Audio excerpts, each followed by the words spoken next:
U.S. Secretary of State John Kerry maikipagpulong sa mga lider ng iba't ibang bansa upang talakayin ang pagpapaunlad ng ekonomiya at regional stability sa Asia-Pasipiko. At Islamic State, kinumpirma ang pagkasawi naman ng kanilang miyembro na si Jihadi John. Yan at iba pang mga globalita, hatid sa atin naming kasama si Pauline Requesto.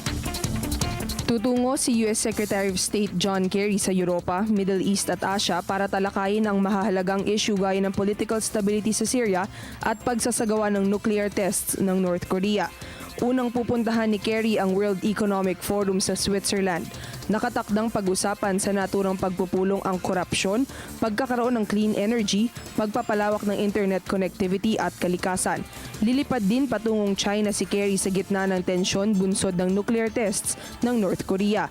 Ayon sa mga eksperto, ang China ang susi upang mahikayat ang Pyongyang na makiisa sa international community.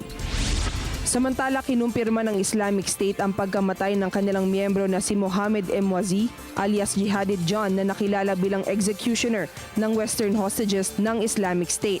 Base sa English magazine ng Islamic State, sinabi ng grupo na namatay si Emwazi bunsod umano ng inilulunsad na drone strike ng US-led coalition noong Nobyembre.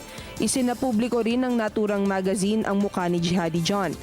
Si Emwazi ay isang British citizen na may dugong Arabo. Nakilala siya sa mga execution videos na inilalabas ng Islamic State kung saan pinupugutan ang mga bihag nito, kabilang na ang ilang US journalists at British aid workers.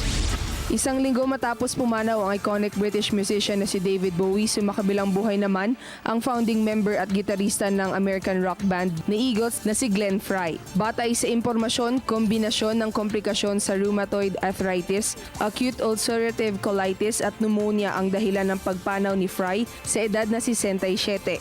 Nabatid na ilang buwan nang nakikipaglaban ang Rock and Roll Hall of Famer sa intestinal issues at sumailalim din ito sa operasyon noong Nobyembre. Ilan sa mga sikat na awitin ng Eagles na sinulat ni Frey ang Hotel California at Desperado. Para sa Telebisyon ng Bayan, Pauline Requesto.